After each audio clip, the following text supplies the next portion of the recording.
بسم اللہ والصلاة والسلام علی رسول اللہ صلی اللہ علیہ وسلم۔ سورہ احزاب آیات 9 سے 27 لیے دورہ قرآن کے اس پروگرام میں حاضر خدمت ہیں، جہاں مختصر پیغامات اور جامع پیغامات قرآن پاک کے آپ کے سامنے پیش کیے جاتے ہیں۔ ارشاد باری تعالیٰ ہے، اعوذ باللہ من الشیطان الرجیم، بسم اللہ الرحمن الرحیم، یا ایہا الذین آمنوا اذکروا نعمت اللہ علیکم اذ جاءتکم جنود فارسلنا علیہم ریحا وجنودا لم تروها وَقَانَ اللَّهُ بِمَا تَعْمَلُونَ بَصِيرًا۔ صدق اللہ العظیم۔ یہ آیات اس وقت نازل ہوئی تھیں جب نبی صلی اللہ علیہ وسلم غزوہ بنی قریظہ سے فارغ ہو چکے تھے۔ احزاب حزب کی جمع ہے، جس کے معنی گروہ، جماعت کے ہیں۔ یہود بنو نذیر نے مدینہ سے اخراج کے بعد عرب قبائل اور قریش کو اس بات پر آمادہ کر لیا کہ سب اکٹھے ہو کر بھاری جمعیت کے ساتھ مدینہ پر حملہ کریں۔ چنانچہ 5 ہجری کو 10-12 ہزار کا لشکر مدینہ پر حملہ آور ہوا۔ اسی بنا پر اسے غزوہ احزاب کہتے ہیں اور خندق کی وجہ سے اسے غزوہ خندق کہتے ہیں۔ ان دونوں رکوعوں یعنی آیت نمبر 9 تا 27 میں غزوہ احزاب اور غزوہ بنی قریظہ پر تبصرہ کیا گیا ہے۔ جب لشکر تم پر چڑھ آئے تو ہم نے ان پر ایک سخت آندھی بھیج دی اور ایسی فوجیں روانہ کیں جو تم کو نظر نہ آتی تھیں۔ جنوب کی طرف سے قریش، جن کی تعداد 4000 تھی، شمال کی طرف سے یہود خیبر، وادی القرا اور مشرق کی جانب سے بنو غطفان اور بنو اسد وغیرہ۔ اس لشکر کی مجموعی تعداد 7000 یا بعض روایات کے مطابق 10 یا 12000 تھی، جبکہ مسلمانوں کی کل تعداد 3000 کے لگ بھگ تھی۔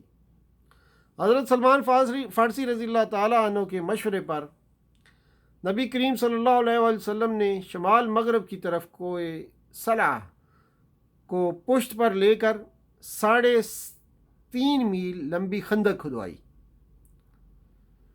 اور یہ کام 3000 رضاکاروں کی 10-10 کی ٹولیوں پر تقسیم کر دیا گیا۔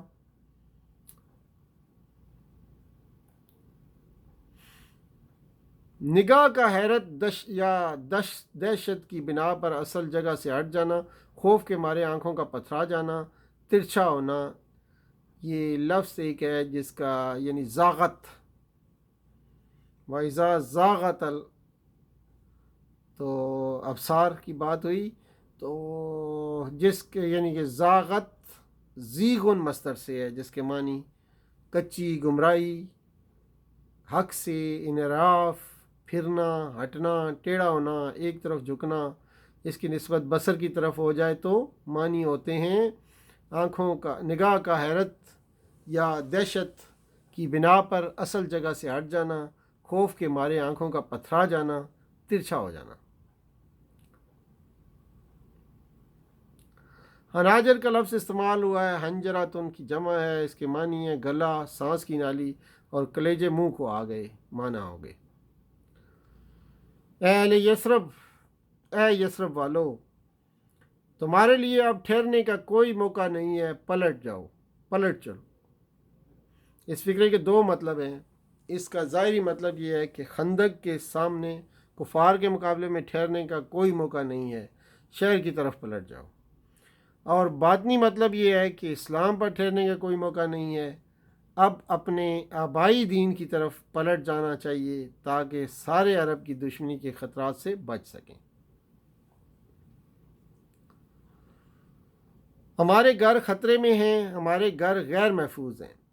یہ اس وقت کی بات ہے جب بنو قریظہ حملہ آوروں کے ساتھ مل گئے تو ان منافقین کو رسول اللہ صلی اللہ علیہ وسلم کے لشکر سے نکل بھاگنے کے لیے ایک اچھا بہانہ ہاتھ آ گیا، وہ یہ کہ اب تو ہمیں رخصت مل جانی چاہیے، کیونکہ اب تو ہمارے گھر ہی خطرے میں پڑ گئے ہیں، لہٰذا ہمیں جا کر اپنے بال بچوں کی حفاظت کا موقع دینا چاہیے۔ اگر شہر کے اطراف سے دشمن گھس آئے ہوتے اور اس وقت انہیں فتنے کی طرف دعوت دی جاتی تو یہ اس میں جا پڑتے اور مشکل ہی سے انہیں شریک فتنہ ہونے میں کوئی تعمل ہوتا۔ یعنی اگر شہر میں داخل ہو کر فاتح کفاران منافقین کو دعوت دیتے کہ آؤ ہمارے ساتھ مل کر مسلمانوں کو ختم کر دو، یعنی انہیں شریک فتنہ ہونے میں کوئی تعمل نہ ہوتا۔ اللہ تعالیٰ تم میں سے ان لوگوں کو خوب جانتا ہے جو جنگ کے کام میں رکاوٹیں ڈالنے والے ہیں۔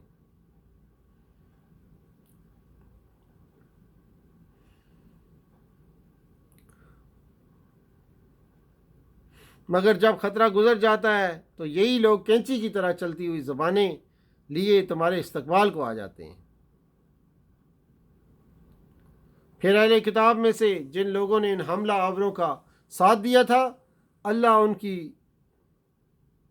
گڑیوں سے انہیں اتار لایا۔